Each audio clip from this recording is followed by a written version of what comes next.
behalf of David Waterstein, who was one of the very first CSMT faculty members.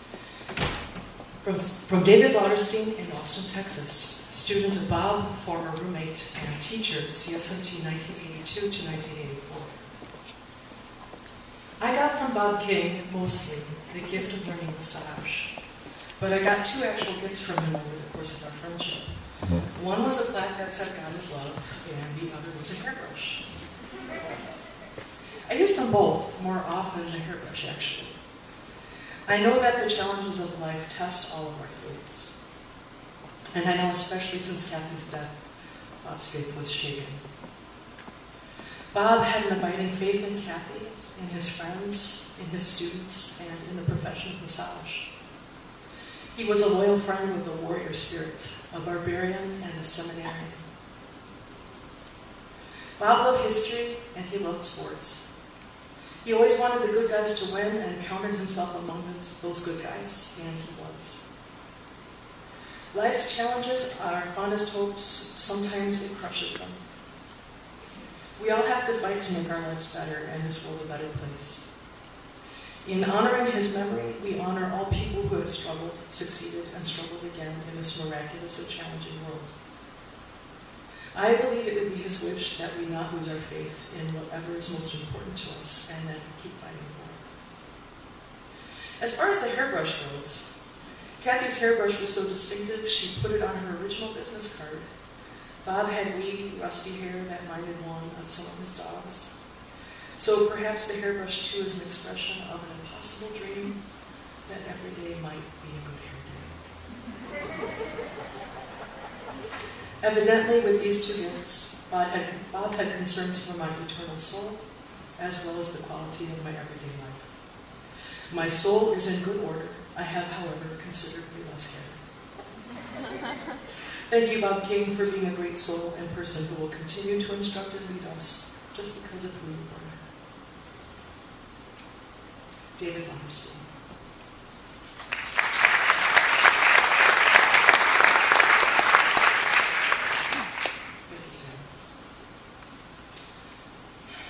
In 1993, the ex-seminarian satellite of love, Robert Kyron King, inseminated my heart chakra. And today I feel my heart break open. It feels like giving birth and it hurts like hell. My name is Frances Alvaro. I was the last education director of the Chicago School of Massage Therapy.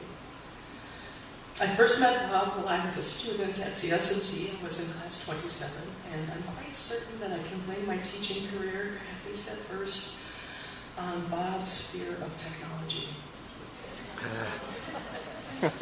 I like to come to class early so I could get a seat in the front row, and so often I was in the classroom with Bob alone while he was getting set up. He always arrived 30 minutes early to get things ready, but mostly to be available to us students. I'd usually enter the room and I'd find him in a panic because some machine wasn't working, so I would rescue him with my IT expertise, which at that time was pressing the on button or plugging in the machine. Shortly after graduating, Bob hired me to be the director of the student clinic and a professional therapist in the professional clinic and a teaching assistant in the curriculum program. And that was almost 20 years ago.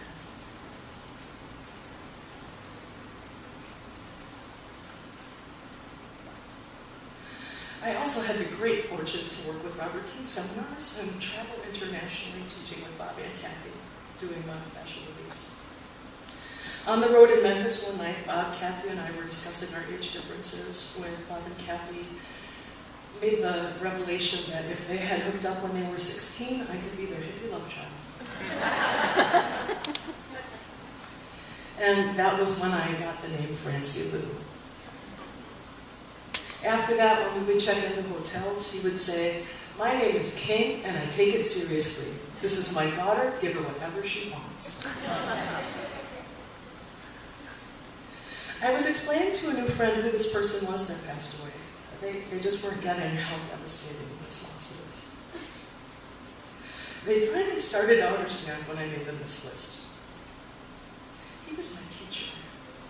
He was my mentor, my liege lord, my commander-in-chief, the Kirk to my Spock, the Picard to my Troy.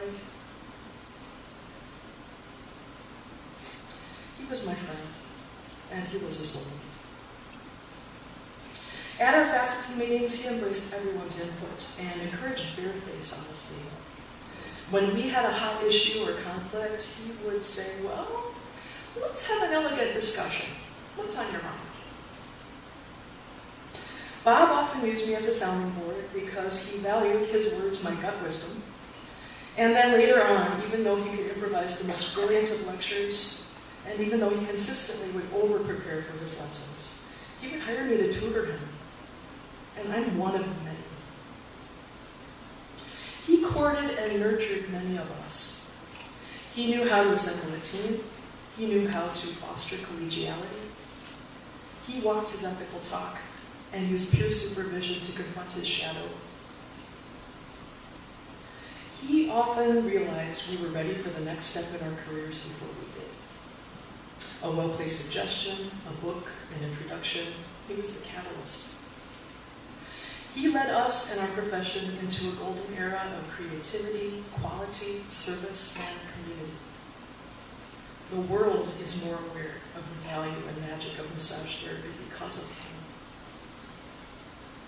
He was a great king, and his legacy of excellence and compassion lives on in all of us. The king is dead. Long live the king.